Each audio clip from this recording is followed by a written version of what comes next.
Hello everyone, this is Dino Chris from Prehistoric Facts and Colossal Fossils. This is Prehistoric Facts special episode number 180. We're going to be talking about a carnivorous dinosaur, and that carnivorous dinosaur is Carnotaurus.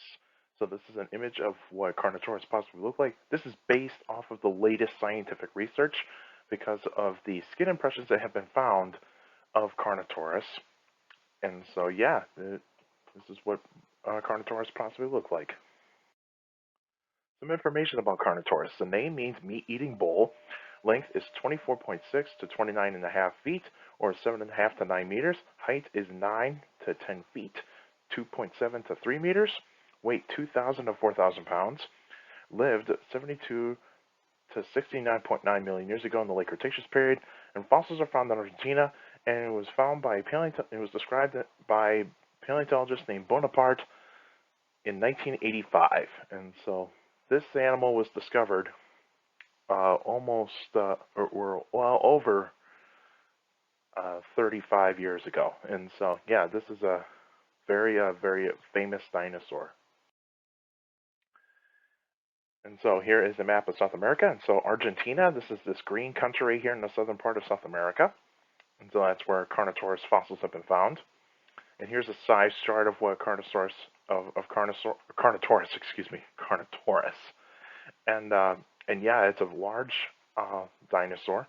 And then on the bottom picture right here, you see is the holotype specimen of Carnotaurus. So it's a majority of the skeleton has been found. So the skull, neck vertebrae, ribs, shoulder blades, uh, most mostly complete arms. I got the majority of the hips. I got the femurs, partial tibias, and you got a little bit of the base of the tail.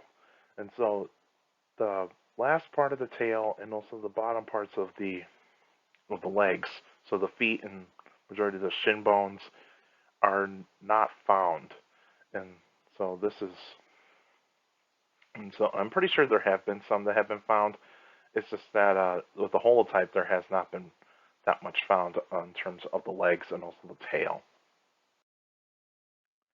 So more information about Carnotaurus. It is part of the Abelisauridae family, so it is an abelisaur, and belongs to its own kind of family group of the Abelisauridae is the Carnotaurinae. So it's part of its own family group. So some features of Carnotaurus has got a short skull like all abelisaurs, and the bones are fused in the skull. So the bones are not particularly very loose. They are pretty much well fused. So this is an animal that would have a very powerful bite. Not as strong as T-Rex's, but it would be very strong.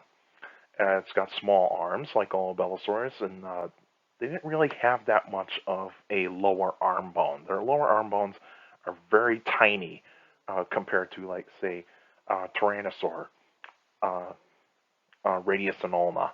And so the radius and ulna of Carnotaurus is very small. And of course, it's got horns above its eyes. That's a characteristic of Carnotaurus. Most likely used for display, possibly can be used for combat because of how thick those horns are above the eyes. And of course, Carnotaurus is a carnivore, like it means for the name, meat-eating bull. It is a carnivore. The environment that Carnotaurus lived in would have been warm and humid. There were no ice caps at the poles. There would have been ferns, cycads, trees, and flowers. No grass, of course. And you have lakes, rivers, and ponds, and other kinds of animals that were around, like insects, amphibians, reptiles, mammals, birds, which are technically dinosaurs, pterosaurs, and, of course, other types of dinosaurs. The prey that Carnotaurus would have had been eating, probably like Titanosauridae. There has not been that much described about some of these animals, so there's very few fossils of these animals. So like Titanosauridae, an Ankylosauria, a type of Ankylosauria, and even an armored dinosaur, and of course a type of hadrosaur that was also found in the same rock formation as Carnotaurus. So not has been much found of their prey, but it is still being looked upon about what kind of species they are, or they certain types of species that have continued on from the previous rock formation, but we don't know yet. We do not know. And of course, the extinction of Carnotaurus mostly due to climate change. Temperatures were climbing at the around 70 million years ago, and of course, you got new plants that were being that were starting to happen. So more different kinds of flowering plants, different kinds of ferns, trees, cycads. Some of them still stay the same, but some of them did change because of the climbing temperatures. And of course, when the plants disappeared, the prey disappeared. And so when the prey disappeared, that's where Carnotaurus could not survive very long to able to be able to eat and survive. So yeah, mostly due to climate change is the extinction of Carnotaurus. And here's a map of what the world looked like around 75 million years ago. And this is pretty much almost what it looked like around, say, 72 to 70 million years ago. And so South America is down here. And you can see where Argentina is. There was a lot of land right there. So Carnotaurus had plenty of space to cover. And then the next episode will be on November 18th, 2021, and that'll be an extra episode. And as you can see on this slide, it would be the Prehistoria review. So this will be a movie review of Prehistoria. It's a cult classic from the early 90s. And stay tuned for that and for next week. And I think this one's going to be a lot of fun to review. And you can still send me questions about dinosaurs or any other prehistoric life by emailing me at dinochrist71@gmail.com. Let's go on my Facebook page, Prehistoric Facts of Dino Chris. Like the page, you actually post your questions in the comment section. Please put them in the comment section. Don't put them on Messenger. Messenger is only for private conversations. So just please make sure you put your questions in the comment section on the Facebook page. And also, like the videos. Also, share the videos to anybody that is interested in dinosaurs and other prehistoric life. Also, subscribe to the channel. These are for YouTubers out there.